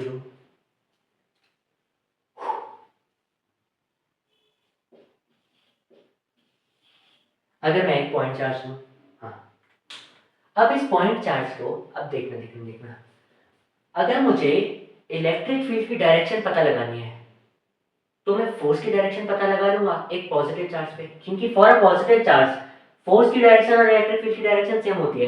तो अगर मुझे दोनों में से किसी भी एक चीज की डायरेक्शन पता चल गई तो मैं दूसरे की डायरेक्शन अपने आप निकाल सकता हूँ। हाँ, आइडिया तो अच्छा है, एकदम एकदम बढ़िया आइडिया है। ठीक है, तो अगर मुझे इस प्लस क्यू चार्ज की वजह से जो इलेक्ट्रिक फील्ड है उसकी डायरेक्शन निकालनी है, तो मैं कैसे निकालूंगा, कैसे निकालूंगा, कैसे निकालूंगा? तो मैं इससे थोड़ा सा दूरी पर एक टेस्ट चार्ज Q नॉट रख दूंगा। रख सकता हूँ, हाँ। कितना दूरी पर रखा, कितना दूरी पर रखा मैंने इससे r डिस्टेंस दूर कोई Q नॉट चार्ज रखते हैं, हाँ। अब ये Q नॉट एक पॉजिटिव चार्ज है, ये Q नॉट एक पॉजिटिव चार्ज है, पॉजिटिव। तो ये भी पॉजिटिव और ये भी पॉजिटिव। ये इस पे कैसा फोर्स लगाएगा? रिपल्सिव फोर्स लगाएगा, है ना? ये इस पे रिपल्सिव फोर्स लगाएगा, हाँ। तो फोर्स लगेगी ऐसे। अब ये भी पॉजिटिव और ये भी पॉजिटिव है, and for positive charges force और इलेक्ट्रिक फील्ड की डायरेक्शन सेम होती है। मतलब इसकी इलेक्ट्रिक फील्ड की डायरेक्शन भी कैसे होगी? इस तरफ। इस चार्ज के लिए इस तरफ होगी इसकी इलेक्ट्रिक फील्ड की डायरेक्शन, हाँ। अच्छा, अगर मैं एक और चार्ज ले लूँ यहाँ पे Q नॉट, एंड मैं एक और चार्ज ले लूँ यहाँ पे Q नॉट, एंड मैं एक और चार्ज ले लूँ यहाँ पे Q नॉट, ले सकता हूँ ना? अरे है ना, बताओ यार, ले सकता हूँ कि नहीं? हाँ। तो क्या होगा, क्या होगा, क्या होगा? एंड सारे के सारे r डिस्टेंस दूर है।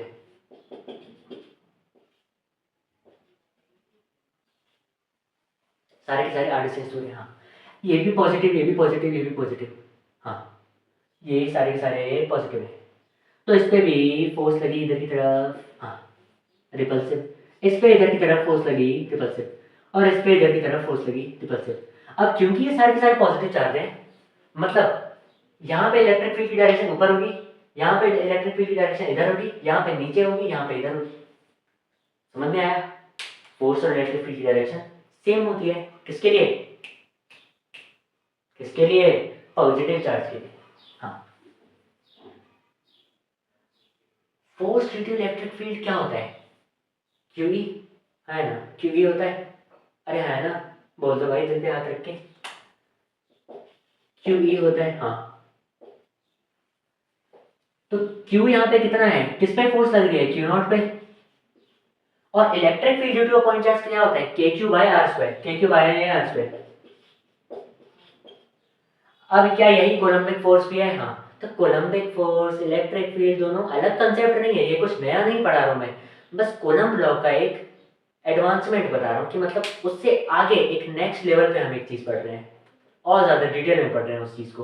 तो अभी तक हम क्या पढ़ते थे कि एक चार्ज दूसरे चार्ज पे कोलम्बिक फोर्स लगाता है, बट वो चीज इतनी सही नहीं थी।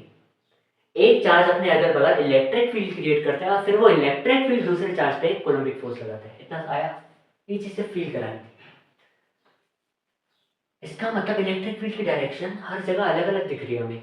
यहाँ पे इस तरफ है, यहाँ पे ऊपर की तरफ है, यहाँ पे इस तरफ है, यहाँ पे नीचे की तरफ है, हाँ। और देखते हैं, और देखते हैं। मैं 4 और टेस्ट चार्जेस ले लेता हूँ।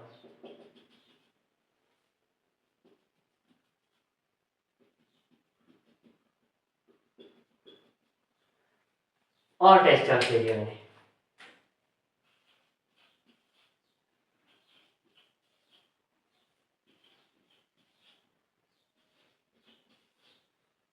ठीक है, कितने चार्ज ले लिए? 8 टेस्ट चार्ज ले लिए। इस पे फोर्स फिर से इधर की तरफ लगेगी, रिपल्सिव फोर्स। इस पे इस तरफ लगेगी, रिपल्सिव। इस पे इस तरफ लगेगी, रिपल्सिव। और इस पे इस तरफ लगेगी, रिपल्सिव। और क्योंकि ये सारे के सारे पॉजिटिव चार्ज हैं, तो इनकी इलेक्ट्रिक फील्ड भी इसी तरफ होगी, इनकी इलेक्ट्रिक फील्ड भी इसी तरफ होगी। मतलब अगर मैं इस चीज को बनाना चाहूँ, कहाँ बनाना चाहूँ? जगह भी है, हो कहाँ बनाऊँ? ट्राई करता हूँ, देख लेता हूँ पहले कितनी जगह बची है। ठीक है, काम चल जाएगा, काम चल जाएगा, काम चल जाएगा। कहाँ बनाऊँ, कहाँ बनाऊँ, कहाँ बनाऊँ?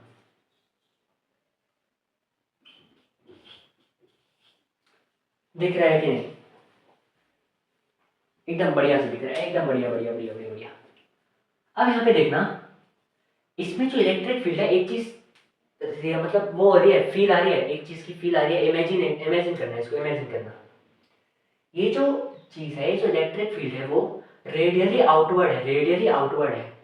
रेडियली आउटवर्ड मतलब समझ नहीं आया, समझ नहीं आया। एक बॉल समझो, एक बॉल समझो, बॉल।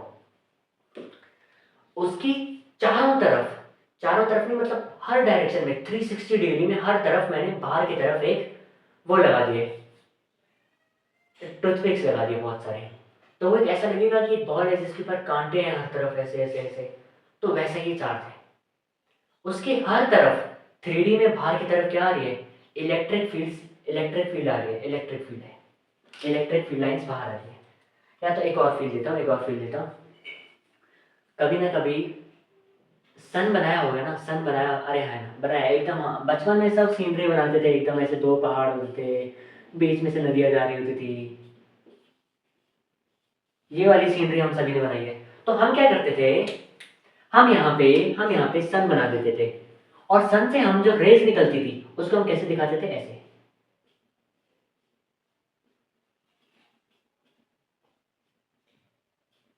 ऐसे दिखा देते कि नहीं, हाँ है ना। पर क्या रेस असली में दिखती है, नहीं। बट ये रेस कैसे निकल रही होगी, हम उसको वैसे ड्रॉ करने की कोशिश करते थे ना, कि ये रेस ऐसे निकल रही होगी।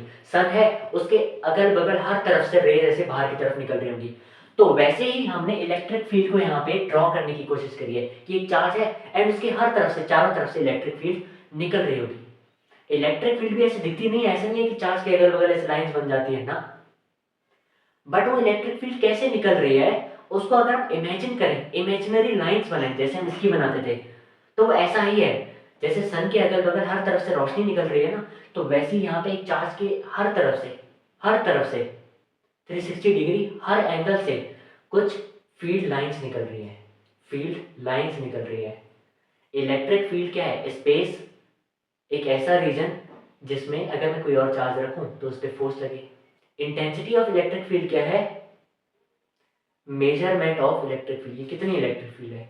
और इलेक्ट्रिक फील्ड लाइन क्या है, कुछ ऐसा इमेजिनरी कंसेप्ट है, कैसी इमेजिनरी लाइंस हम बना रहे हैं कि कैसे इलेक्ट्रिक फील्ड बाहर निकल रही होंगी। हालांकि इलेक्ट्रिक फील्ड लाइन हम अगले लेक्चर में और ज़्यादा डिटेल में पढ़ेंगे, ठीक है, उसकी प्रॉपर्टीज के साथ। अभी हम सब इलेक्ट्रिक फील्ड की फील्ड ले रहे हैं। तो इसमें जो इलेक्ट्रिक फील्ड लाइंस निकल रही होंगी वो रेडियली आउटवर्ड है, जैसे सन की रेस निकलती थी हर तरफ बाहर की तरफ। रेडियली आउटवर्ड क्यों बोला, क्योंकि एक जैसे, कैसे बताऊं,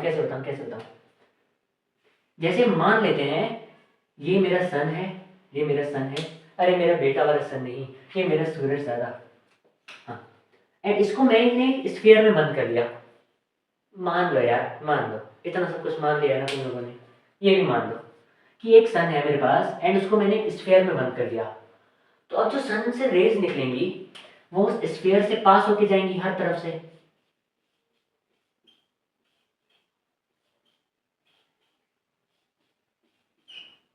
है ना, ऐसे ही होगा कि नहीं, अरे है ना, बताओ। हाँ, तो ये है इस स्फीयर का सेंटर, ये सन, और वो यहां से ऐसे पास होके जा रही है। तो ये वाली लाइन क्या कहलाएगी, रेडियस तो कहलाएगी। वो जिस लाइन से पास कर रही है, ये देखो ये भी रेडियस, यहां से लेके ये भी रेडियस। तो रेडियस के अराउंड बाहर जा रही है ना, रेडियस के अराउंड बाहर जा रही है ना, तो इसलिए हमने क्या बोला इसको, रेडियली आउटवर्ड नाम दिया, रेडियली आउटवर्ड नाम दिया। आ गया। हाँ, तो एक प्लस क्यू चार्ज है, उसमें से जो इलेक्ट्रिक फील्ड लाइंस होंगी वो कैसे बाहर जाएंगी, कैसे बाहर जाएंगे, रेडियली आउटवर्ड।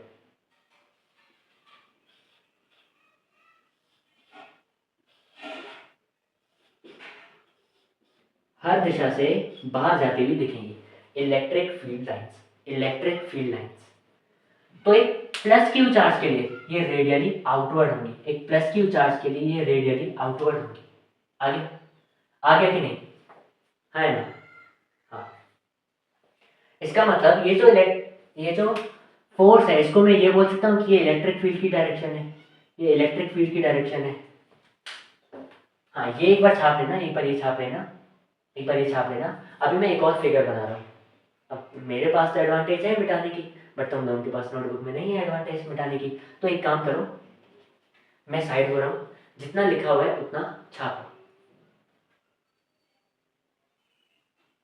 ये ठीक है यार, मैं भी तुम लोगों के साथ मेहनत कर लेता हूँ, मैं भी दोबारा बना लूंगा, कोई बात नहीं। छापो इसको, मिटाता हूँ फिर से, छापो। एक चीज लिख देना, एक चीज लिख देना, एक चीज लिख देना, इलेक्ट्रिक फील्ड लाइंस कैसी हैं, रेडियली आउटवर्ड हैं। किसके लिए, for a plus Q point charge, plus Q लिखा होना जरूरी है, for a plus Q point charge. छापो इसको, मिटा दूं, अरे मिटा दूं, है ना, हाँ।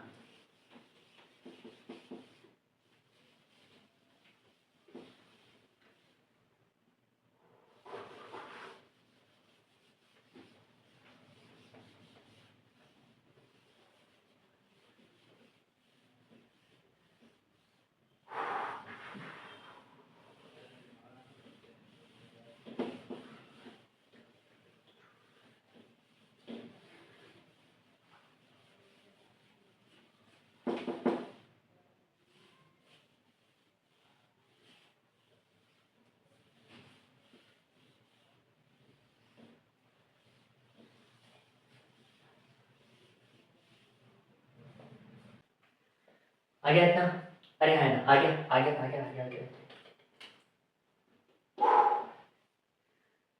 अभी ये जो रेडियली आउटवर्ड पढ़ा ना हमने कि प्लस क्यू की वजह से जो इलेक्ट्रिक फील्ड होगी वो रेडियली आउटवर्ड होगी। अभी इसकी एक और फील्ड देता हूँ, एकदम यार आज फील्ड की कोई कमी ही नहीं रहेगी आज एकदम। ये मेरे पास प्लस क्यू चार्ज, हाँ। पिछली बार मैंने जो टेस्ट चार्ज लिया था वो प्लस क्यू नॉट लिया था, अभी मैं माइनस क्यू नॉट लूंगा, इसके साथ भी फील कराऊंगा। मतलब जो जो चीजें हम सोच सकते हैं ना वो सब ट्राई करके देख ले रहे हैं, पूरे फिजिक्स फील ले लेंगे, फिजिक्स की फील ले लेंगे, feel feel feel feel feel. तो अभी मैंने कैसे चार्ज लिया, माइनस क्यू नॉट, एक माइनस क्यू नॉट यहाँ, एक माइनस क्यू नॉट यहाँ, एक माइनस क्यू नॉट यहाँ, एक माइनस क्यू नॉट यहाँ, फिर एक माइनस क्यू नॉट यहाँ, फिर एक माइनस क्यू नॉट यहाँ, फिर एक माइनस क्यू नॉट यहाँ, और फिर एक माइनस क्यू नॉट यहाँ। बहुत बढ़िया।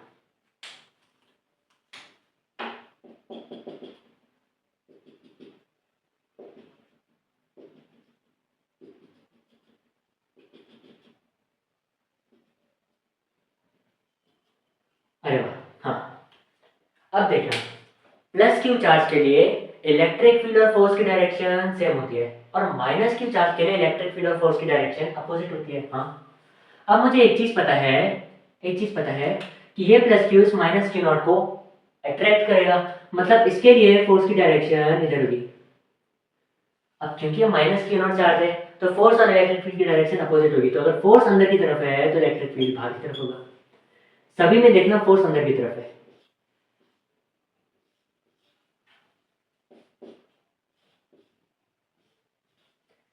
और अगर फोर्स अंदर की तरफ है, फोर्स की डायरेक्शन अगर अंदर की तरफ है तो इलेक्ट्रिक फील्ड की डायरेक्शन कहाँ होगी, बाहर की तरफ। क्यों, क्योंकि एक माइनस चार्ज है।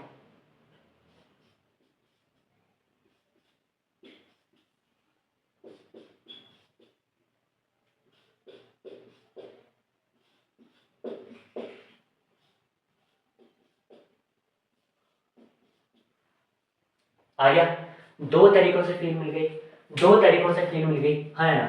तो एक प्लस क्यू चार्ज की वजह से जो इलेक्ट्रिक फील्ड होगी देखना बाहर की तरफ जा रही है, बाहर की तरफ बाहर की तरफ बाहर की तरफ बाहर की तरफ। कैसी होगी कैसी होगी कैसी होगी, रेडियली आउटवर्ड, रेडियली आउटवर्ड। कैसी होगी, रेडियली आउटवर्ड इलेक्ट्रिक फील्ड। आया, तो प्लस क्यू चार्ज की वजह से जो इलेक्ट्रिक फील्ड होती है वो रेडियली आउटवर्ड होगी। सिमिलरली माइनस क्यू चार्ज की वजह से जो इलेक्ट्रिक फील्ड होगी वो रेडियली इनवर्ड होगी। करके देख लेते हैं यार, कुछ जा तो दे रहा है करके देखने में। तो यह मेरे पास है एक माइनस क्यू। देखो प्लस क्यू वाला तरीका मैंने दो तरीकों से समझाया, एक प्लस क्यू नॉट चार्ज के साथ और एक माइनस क्यू नॉट चार्ज के साथ। माइनस क्यू वाला मैं सिर्फ एक तरीके से समझा रहा हूँ, दूसरा वाला तरीका खुद करके देख लेना है। तो कौन सा वाला तरीका मैं समझाऊं, प्लस क्यू नॉट वाला या माइनस क्यू नॉट वाला? चलो एक समझा देता हूँ प्लस क्यू नॉट वाला, माइनस क्यू नॉट वाले की मैं हिंट भी दे दूंगा बट पूरा खुद से करना है। ओके ओके ओके ओके ठीक है। तो मैं कैसा चार्ज ले रहा हूँ, कैसा चार्ज ले रहा हूँ, कैसा ले रहा हूँ, माइनस, नहीं, plus Q not, plus Q not.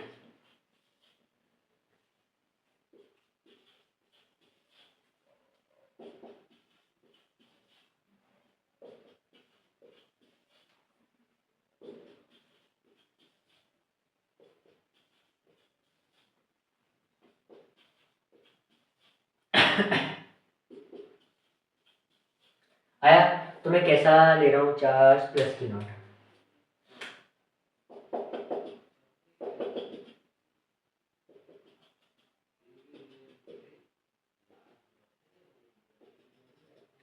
आया, आया ना, ठीक है। अब ये minus Q not plus Q not charge को अट्रैक्ट करेगा, अट्रैक्ट करेगा, अट्रैक्ट करेगा।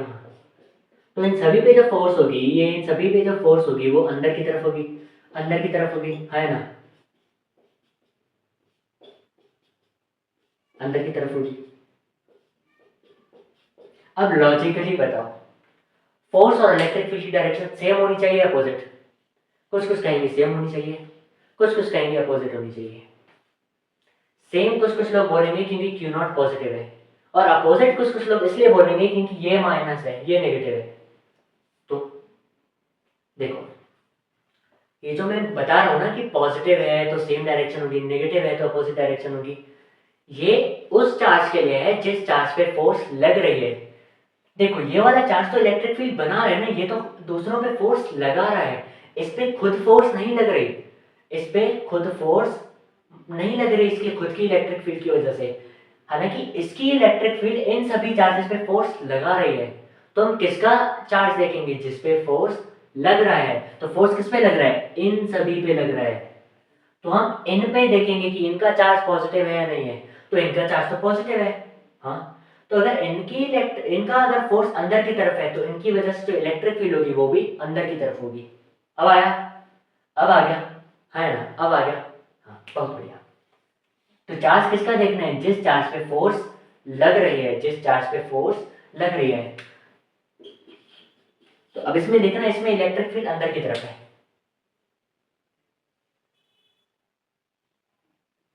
जिस डायरेक्शन में फोर्स है उसी डायरेक्शन में इलेक्ट्रिक फील्ड है। कैसे है, कैसे कैसे कैसे कैसे कैसे?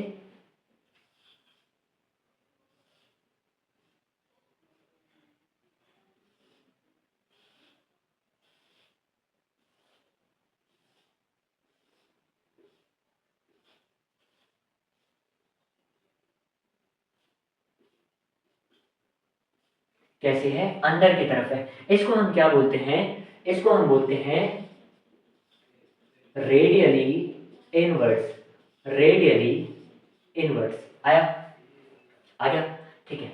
अभी वो जो मैं कह रहा था कि इसको दूसरे तरीके से भी ट्राई करके देख लेना, तो इन प्लस क्यू नॉट की जगह माइनस क्यू नॉट रख देना। हाँ, तो अगर ये भी माइनस होगा और ये भी माइनस होगा तो इस पे जो फोर्स लगेगी वो बाहर की तरफ लगेगी।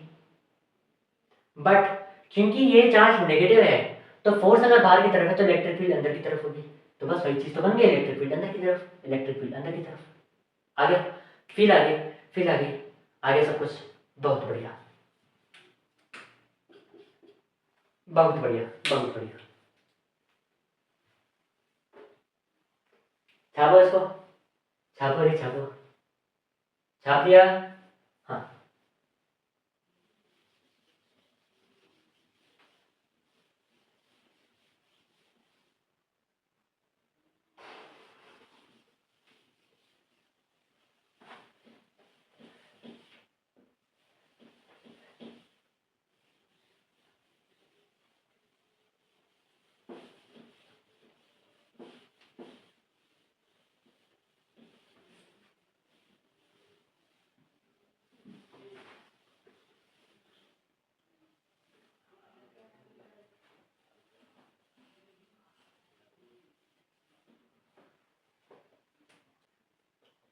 अच्छा, अब यहाँ से एक चीज समझ में आ गई कि force is equal to Q ही होता है। तो जहाँ पे इलेक्ट्रिक फील्ड जीरो है वहां पे फोर्स भी जीरो होगा, force F is equal to Q ही है। तो अगर इलेक्ट्रिक फील्ड जीरो है तो फोर्स जीरो होगा। फोर्स जीरो से कुछ याद आ रहा है? याद आना चाहिए भैया, हमने 3 लेक्चर पढ़े हैं किस पे, इक्विलिब्रियम ऑफ चार्जेस पे। ठीक है, तो इक्विलिब्रियम ऑफ चार्जेस का मतलब क्या होता था कि चार्ज पे नेट फोर्स जीरो है। तो इसका मतलब क्या होता था कि उन चार्जेस पे कि उस चार्ज पे नेट इलेक्ट्रिक फील्ड 0 है। तो जब नेट इलेक्ट्रिक फील्ड 0 हो जाती थी तब उन पे नेट फोर्स 0 हो जाता था। तो तब तक तो हमें नहीं पता था, बट अब हमें फील हो रहा है कि वहां पे एक्चुअली में इलेक्ट्रिक फील्ड 0 हो रही थी, जिसकी वजह से फोर्स 0 हो रहा था। जैसे हमने कुछ क्वेश्चंस करे थे कि अगर मेरे पास एक चार्ज है प्लस क्यू, अभी ये पूरा क्वेश्चन मैं दोबारा नहीं करा रहा हूँ, मैं सिर्फ उनसे उसको रिलेट करा रहा हूँ। ये क्वेश्चन मैंने बहुत सारे कराए हुए हैं 3 लेक्चर्स में, उन्हीं को देखना है। कौन कौन से लेक्चर? Lecture number 4, 5, 6, 4, 5, 6। तो अगर एक चार्ज है प्लस क्यू और दूसरा चार्ज है प्लस एन क्यू, तो इनमें मैंने बताया था इन दोनों के बीच में कहीं ना कहीं छोटे चार्ज से h डिस्टेंस दूर फोर्स 0 होगा। तो आप क्वेश्चन में ये भी तो बोल सकते हैं कि यहाँ पे इलेक्ट्रिक फील्ड 0 होगी। हाँ, क्योंकि अगर इलेक्ट्रिक फील्ड 0 है तो फोर्स 0 होगी। अब यहाँ बीच में ही क्यों कहा, h डिस्टेंस दूर क्या कहा? लेक्चर में बताया हुआ है, लेक्चर नंबर 5 में। लेक्चर नंबर 5 में ये चीज पूरी अच्छे से समझाई हुई है। जिसको ये चीज नहीं आती लेक्चर कर लो, ठीक है। तो मैंने बताया था कि x डिस्टेंस कितना होगा, अगर ये डिस्टेंस पूरा r है इन दोनों चार्जेस के बीच का, r upon under root of n plus 1, ठीक है ना? किसके लिए? For same nature. अगर दोनों चार्जेस या तो पॉजिटिव है या तो दोनों चार्जेस अगर नेगेटिव है। अच्छा, अगर अपोजिट नेचर आया तो अगर ये प्लस क्यू है और यहाँ पे माइनस एन क्यू हुआ तो या तो ये पॉजिटिव हो या तो ये नेगेटिव हो, या तो ये पॉजिटिव हो और या तो ये नेगेटिव हो। कितना दूर? r डिस्टेंस दूर। इस केस में जो इलेक्ट्रिक फील्ड 0 होगी या फोर्स 0 होगा, वो इन दोनों के बीच में कहीं पे भी 0 नहीं हो पाएगा। वो इससे बाहर कहीं जाके छोटे वाले चार्ज से, ये छोटा चार्ज है ना, ये देखो n टाइम्स बड़ा है, ये छोटा चार्ज है ना, तो छोटे वाले चार्ज से x डिस्टेंस दूर, यहाँ पे कहीं ना कहीं इसकी फोर्स 0 होगी, या मैं ये कह सकता हूँ कि इसकी इलेक्ट्रिक फील्ड 0 होगी। तो ये डिस्टेंस कितना होगा? r upon under root n minus 1। किसके लिए? For different nature of charge या opposite nature of charge. For opposite nature of charge x is equal to r upon under root of n minus 1। आ गया? इतना आ गया? तो हमने जो कूलम्ब्स लॉ में पढ़ा था वो सब कुछ सही पे भी है, बस वहां पे कूलम्ब्स लॉ में क्या होता था, k q1 q2 upon r square, यहाँ पे क्या होगा k q upon r square. सब कुछ सेम है। बाकी हाँ, जैसे फोर्स भी वेक्टर क्वांटिटी है, इलेक्ट्रिक फील्ड भी वेक्टर क्वांटिटी है, दोनों को हमें वैसे ही ऐड करना है। कोई दिक्कत तो नहीं है? जैसे मैंने कुछ क्वेश्चंस कराए थे कि एक सिमेट्रिक पॉलीगॉन है जैसे हेक्सागन, एंड इन सभी के कॉर्नर्स पे मैं आइडेंटिकल चार्जेस रख दूं, तो सेंटर पे नेट फोर्स 0 आएगी किसी चार्ज पे। अगर किसी चार्ज पे सेंटर पे नेट फोर्स 0 आ रही है, इसका मतलब ये भी तो हो सकता है कि यहाँ पे इलेक्ट्रिक फील्ड नेट 0 आ रही है। हाँ, दोनों का मतलब सेम है। या मैंने एक और क्वेश्चन कराया था, एक पेंटागन था, उसके चार कॉर्नर्स पे तो चार्ज था क्यू, यहाँ पे कुछ नहीं था। मैंने कहा था कि यहाँ पे प्लस क्यू मान लो और माइनस क्यू मान लो। ये सब कुछ मैंने कराया हुआ है, जिसको नहीं आता वो कूलम्ब लॉ वाला लेक्चर देख लेना। अब सब कुछ यहाँ पे 3-4 घंटे कंटेंट यहाँ पे पढ़ाना तो पॉसिबल नहीं है ना, वहाँ पे मैंने इनफ नंबर ऑफ सवाल भी कराए हैं, तो वो लेक्चर देख लेना। मैं एक काम करूँगा, प्लेलिस्ट की लिंक डिस्क्रिप्शन में भी डाल दूंगा, और यहाँ पे जो कुछ बैनर आता है, मुझे नहीं पता क्या होता है इसका नाम, यहाँ यहीं पे ऐसे उंगली रखते हैं ना यहाँ पे, हाँ, तो यहीं पे मैं इसको डाल दूंगा, तो वहाँ पे देख लेना, ऐसे ऐसे क्लिक करके देख लेना, ठीक है? सर आप हमें क्या समझे हो, हमें कुछ नहीं आता क्या? हम खुद भी ढूंढ सकते हैं, तो ढूंढ लेना, फिर भी मैं डाल दूंगा। तो अब यहाँ पे देखना, अगर यहाँ पे चार्ज 0 है तो मैं क्या मान सकता हूँ कि प्लस क्यू और माइनस क्यू चार्ज है दोनों साथ में। हाँ, क्योंकि ये दोनों भी मिला के 0 ही तो बना रहे हैं। बहुत बढ़िया। तो अब एक चीज देखना, अगर इस माइनस क्यू को मैं थोड़ी देर के लिए छुपा दूं, तो इन सभी प्लस क्यू की वजह से सेंटर पे नेट फोर्स और सेंटर पे नेट इलेक्ट्रिक फील्ड 0 होगी। तो इन पांचों की वजह से जो इलेक्ट्रिक फील्ड थी या फोर्स थी वो 0 हो गई। अब बचा कौन सा चार्ज? बचा सिर्फ ये वाला चार्ज, ये है सेंटर, और यहां से लेके यहां तक का डिस्टेंस उन्होंने दिया हुआ था r। तो अगर मैं यहाँ पे इलेक्ट्रिक फील्ड निकालनी हो तो कितने होगी, के क्यू बटे आर स्क्वायर, के क्यू बटे आर स्क्वायर। अब क्योंकि ये माइनस क्यू चार्ज है तो इस पे इलेक्ट्रिक फील्ड इसी की तरफ होगी, माइनस क्यू की तरफ होती है ना इलेक्ट्रिक फील्ड, प्लस क्यू से बाहर जाती है, प्लस क्यू से दूर जाती है। अरे भूल गए क्या, ये प्लस क्यू चार्ज है, इससे इलेक्ट्रिक फील्ड दूर जाती है,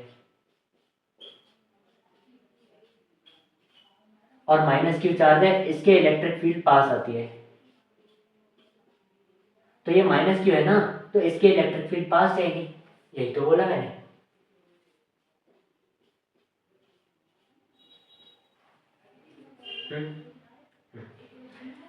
अच्छा, कूलम्ब लॉ वाले लेक्चर में मैंने एक सवाल कराया था, एक स्क्वायर था मेरे पास, यहाँ क्यू चार्ज, यहाँ क्यू चार्ज, यहाँ क्यू चार्ज, एंड वैसे यहाँ पे भी एक क्यू चार्ज था, बट मैंने अभी नहीं लिया होगा। इस पॉइंट को मैंने बोल दिया ओ, इस पॉइंट को मैंने बोल दिया ओ। अब बोल रहा है find net electric field at O, net electric field at O.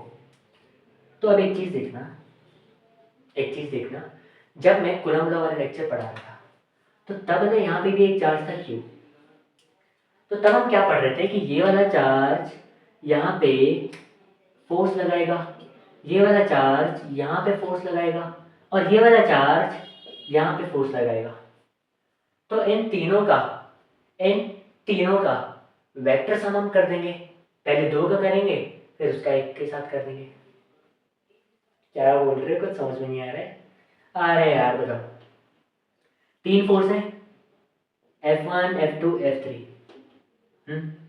तो पहले मैं कह रहा हूं कि F1 और F2 का वेक्टर सम कर देंगे, कुछ ऐसा आ जाएगा, F1 और F2 का वेक्टर सम F डैश, तो वो F डैश इसी की डायरेक्शन में होगा। अरे यार एक काम करते हैं, एक काम करते हैं, शांति से इस सवाल को हम सॉल्व करके देख लेते हैं। ठीक है, मैं इस सबको मिटा देता हूँ, घिसपिच नहीं करते। ये क्लास का आखिरी सवाल है आज के, तो इसको हम आराम से तसल्ली के साथ सॉल्व करके देख लेते हैं। अगर तब भी समझ में नहीं आया तो मैंने डिटेल में कूलम्ब लॉ में पढ़ाया हुआ है कि ये फॉर्मूला कौन कौन से हैं, क्या लग रहा है, सब कुछ मैंने बताया हुआ है, तो वो लेक्चर देख लेना प्लीज। ठीक है, क्योंकि तब बात अलग थी कि अगर मैंने पढ़ाता ही ना, मैंने बहुत सारी चीज़ें 11th में पढ़ाई हुई हैं जर्नी के साथ, तो अगर किसी को कोई चीज़ नहीं आ रही है तो मैं बता रहा हूँ ना कि वो चीज़ मैंने कहाँ पढ़ाई हुई है, तो वहाँ पे जाके देख लेना इस चीज़ को याद से। ओके, और कूलम्ब लॉ में मैंने स्टार्टिंग में कुछ बेसिक्स बताया, तो वो टाइम बचाने के लिए थोड़ा सा उसको स्किप करके भी आगे देख सकते हो। मैं सबको मिटा दूँ?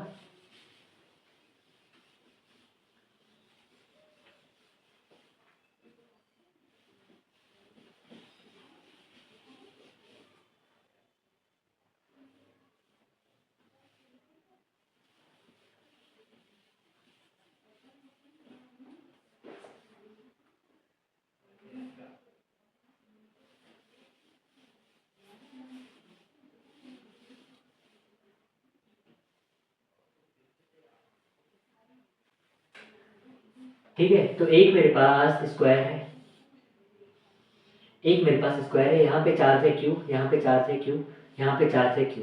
अब मुझे क्या बोला हुआ है कि इस पॉइंट पे इलेक्ट्रिक फील्ड निकालो नेट। बहुत बढ़िया, तो अगर मैं कहूँ कि स्क्वायर की लेंथ कितनी है एल, ठीक है, स्क्वायर की लेंथ कितनी है एल, इस प्लस क्यू चार्ज की वजह से इस पॉइंट पे इलेक्ट्रिक फील्ड कहाँ होगी, अवे फ्रॉम चार्ज। किसी भी चार्ज की वजह से जो इलेक्ट्रिक फील्ड होती है वो कहाँ होती है, अवे फ्रॉम चार्ज। अरे यार मैंने समझाया ना, समझाया ना, ये प्लस क्यू चार्ज है तो इससे आर डिस्टेंस दूर, इससे आर डिस्टेंस दूर इलेक्ट्रिक फील्ड होगी, कितनी होगी, के क्यू बटे आर स्क्वायर, इतनी होगी। और प्लस क्यू चार्ज की वजह से जो इलेक्ट्रिक फील्ड होती है वो अवे फ्रॉम चार्ज होती है, तो इसकी डायरेक्शन क्या होगी, चार्ज से दूर। समझाया तो हुआ है, तो ये चार्ज से दूर होगी, कितनी होगी, के क्यू बटे एल स्क्वायर, के क्यू बटे एल स्क्वायर। इसकी वजह से जो इलेक्ट्रिक फील्ड होगी वो उससे दूर होगी, के क्यू बटे एल स्क्वायर। हाँ हाँ, अच्छा, और ये जो इलेक्ट्रिक फील्ड होगी इसकी वजह से वो भी इससे दूर होगी, के क्यू बटे, डिस्टेंस कितना है, ये डिस्टेंस कितना है, ये डिस्टेंस कितना है, अगर ये L है, ये L है, तो ये डिस्टेंस कितना हो जाएगा L√2, और L√2 का स्क्वायर कितना होता है 2L²। तो ये 3 इलेक्ट्रिक फील्ड आ गया हमारे पास। हाँ, और अब क्योंकि ये स्क्वायर है, स्क्वायर में बढ़िया सिमेट्री होती है, तो ये एंगल भी 45 डिग्री होगा और ये एंगल भी 45 डिग्री होगा। एग्जैक्टली बीच में है ये वाली लाइन, एग्जैक्टली बीच में है। बहुत बढ़िया। अब यहाँ पे देखना, इसको मैं ई डैश बोल देता हूँ, ठीक है। ये ई और ये ई तो सेम है, मतलब ये ई इस तरफ है और ये ई इस तरफ है। हाँ, इसका नेट कैसे आएगा, इस तरफ आएगा ई नेट। जब दो इक्वल वेक्टर्स ई और ई 90 डिग्री पे हो, तो उनका जो नेट आता है वो कितना आता है E√2। अभी भी हाथ जोड़ रहा हूँ, अगर किसी को कुछ समझ नहीं आ रहा है कि सब कुछ ऊपर से जा रहा है, तो बता तो रहा हूँ, कूलम्ब्स लॉ वाला लेक्चर देख लो। यहाँ पे मैं एक चीज नहीं बता पाऊंगा ना बार बार, क्योंकि लेक्चर की ड्यूरेशन भी देखनी पड़ती है। तो मैंने वहां पे सब कुछ बताया हुआ है कि ये √2 कैसे आया, क्या हुआ, बताया हुआ है सब कुछ। लेक्चर नंबर 3 देख लो, 3 और 4 का आधा, इतना। तो यहाँ पे मैं सिर्फ उनको ये बता रहा हूँ जिन्होंने सब कुछ पहले से पढ़ा हुआ है, यहाँ से उनको ये चीज समझ में आ रही होगी। और अगर नहीं आ रही होगी तो यार नोट्स बनाए होंगे वो देख लो, रिवाइज कर लो एक बार। ई नेट कितना आ जाएगा E√2। ई कितना है, KQ/L²। तो ये कितना आ जाएगा KQ/L²√2। हाँ, अभी देखना ई नेट क्या है, इसी लाइन में है, ई नेट इसी लाइन में है। हाँ, तो ई नेट और ई डैश दोनों सेम लाइन में है, ई नेट और ई डैश दोनों सेम लाइन में है, ई नेट और ई डैश दोनों सेम लाइन में है। तो इलेक्ट्रिक फील्ड टोटल कितनी हो जाएगी, ई नेट और ई डैश, क्योंकि ये दोनों सेम लाइन में है, ये दोनों सिंपली प्लस हो जाएंगे, ये दोनों सिंपली प्लस हो जाएंगे। हाँ, ई नेट कितना है KQ/L²√2 प्लस ई डैश कितना है KQ/2L²। तो यहाँ से मैं KQ/L² को कॉमन ले लूँ, KQ/L² को कॉमन ले लिया, क्या बचा √2 + 1/2। तो ये मेरे पास क्या आया, इलेक्ट्रिक फील्ड आई। ये मेरे पास क्या आया, इलेक्ट्रिक फील्ड आई। आया, ठीक है। अब जो मैंने कूलम्ब्स लॉ वाले में क्वेश्चन कराया था ना, उसमें यहाँ पे भी एक और चार्ज था Q, यहाँ पे भी एक और चार्ज था Q, इस वाले कॉर्नर पे भी। अब ये वाला चार्ज खुद पे, इसी पॉइंट पे खुद पे तो कुछ इलेक्ट्रिक फील्ड लगाएगा नहीं, एक चार्ज खुद पे इलेक्ट्रिक फील्ड थोड़ी लगाएगा, खुद पे फोर्स थोड़ी लगाएगा, नहीं लगाता ना। तो इस चार्ज की वजह से इस पॉइंट पर इलेक्ट्रिक फील्ड 0 होगी। हाँ, बट कूलम्ब्स लॉ वाले लेक्चर में मैंने क्या पूछा हुआ था कि इस चार्ज पे नेट फोर्स कितनी होगी, इस चार्ज पे नेट फोर्स कितनी होगी। तो अब खुद सोचो, इस चार्ज को बनाओ, यहाँ पे इस चार्ज को यहाँ पे बना लिया। हाँ, अब इस पॉइंट पे जो इलेक्ट्रिक फील्ड लग रही है, इस पॉइंट पे जो इलेक्ट्रिक फील्ड लग रही है वो कुछ ना कुछ इस तरफ है। हाँ, वो कुछ ना कुछ इस तरफ है E, और कितनी है, इतनी है।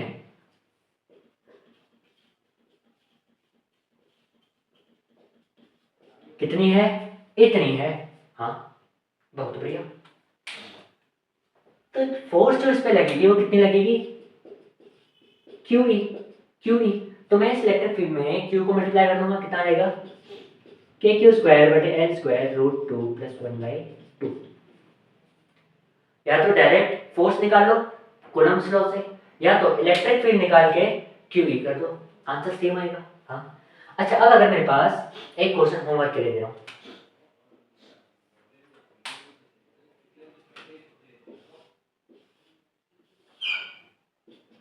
ये प्लस की चार्ज, ये माइनस की charge, find net electric field at this point.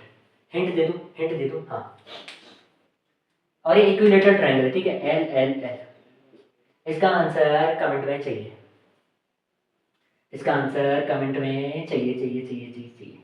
ये प्लस क्यू चार्ज इस पॉइंट पे इलेक्ट्रिक फील्ड जो लगाएगा वो होगा away from this point, away from point.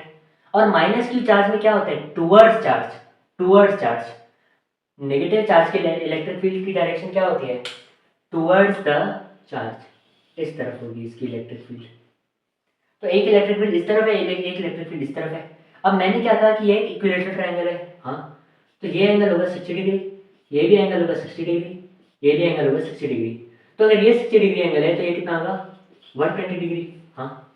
तो अब एक इलेक्ट्रिक फील्ड है इस तरफ और एक इलेक्ट्रिक फील्ड है इस तरफ, एक इलेक्ट्रिक फील्ड इस तरफ, एक इलेक्ट्रिक फील्ड इस तरफ, कितने एंगल पे 120 डिग्री पे। तो इनका नेट निकाल दो, नेट निकाल दो वेक्टर सम से, निकाल दो।